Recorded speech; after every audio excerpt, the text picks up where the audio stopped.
Hello friends, and welcome back to Malicious Compliance Stories.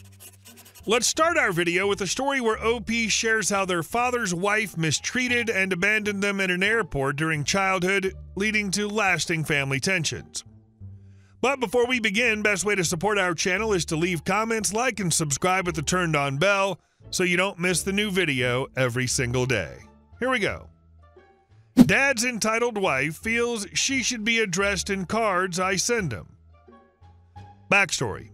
In the early to mid-90s, around when I was 13 and my brother 15, we traveled from our home state to my dad's current state to spend the summer with him and meet his wife for the first time. We didn't have much of a relationship with our dad. He was largely absent in our lives. Moving to his new state when I was 6, his wife turned out to be awful.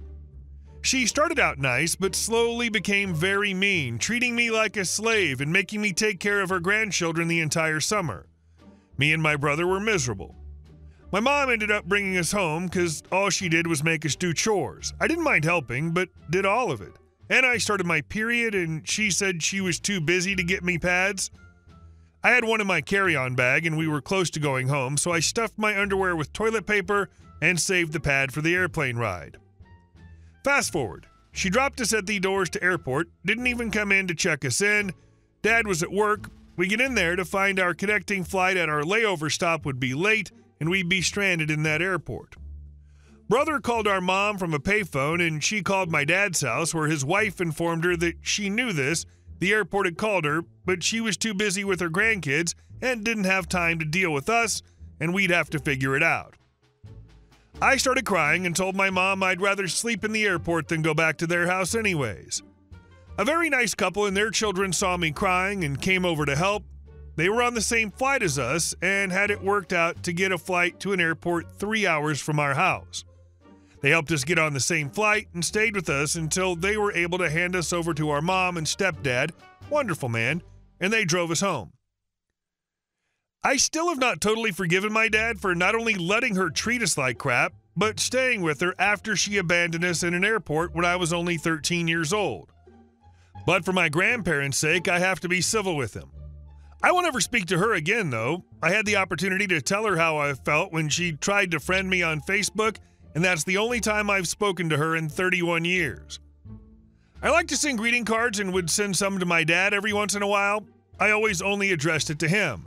She got butthurt and complained to him about me not addressing her in the cards, and he in turn complained to my grandma, who complained to me. I said fine, guess I'm not sending him cards ever again, and I haven't. I can't believe she feels so entitled and delusional as to think she should get cards from me after she abandoned me and my brother in an airport far from our home. Grandparents are both dead now, and I don't think I'll ever see him again. He texts me from time to time and I'll answer it, but I do not go out of my way to speak to him. My stepdad walked me down the aisle and my kids call him Grandpa. Ever think it might bring you more joy to address the card to him and her, but get her name wrong? And our second story. I don't work here, but I'll pretend to. Living in Japan, you'll see that most of the convenience stores have either Vietnamese staff or brown staff, foreign workers from Nepal, Bangladesh, Sri Lanka, India, Pakistan, etc. Service jobs are greatly understaffed there, so you'll mostly see one Japanese worker and multiple foreign workers at the minimum wage jobs.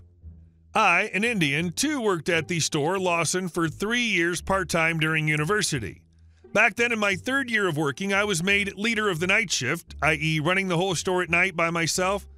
Night shift is very different from day shift. Besides serving the large number of customers, you have to sort out the accounts, record and check the inventory, liaise with supply people, deep cleaning of equipment, stocking up, cooking, etc.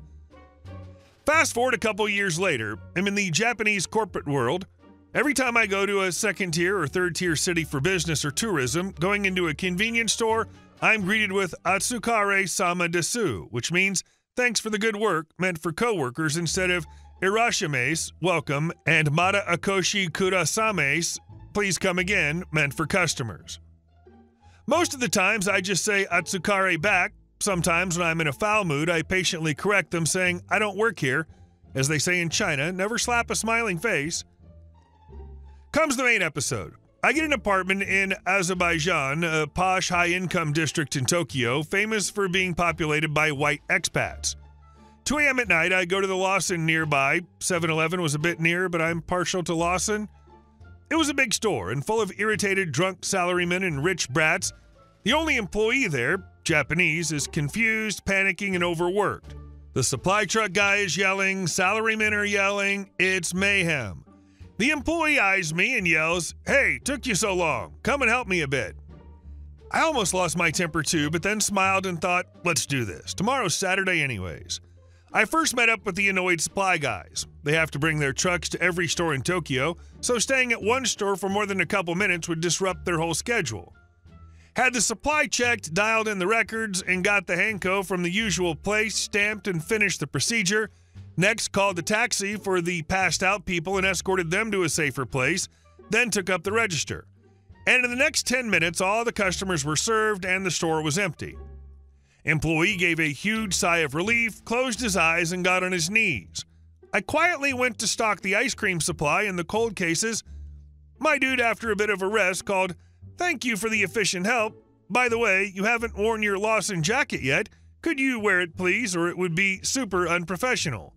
I said, "I don't have a jacket. I don't even work here." He was like, "What?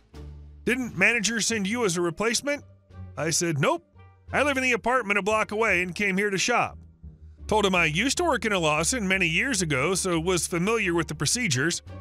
He was very, very embarrassed and said sorry and thank you in around 20 different phrases of polite Japanese. I was like, "Chill, man. I'm going to come here often, so yoroshiku. I'm in your care."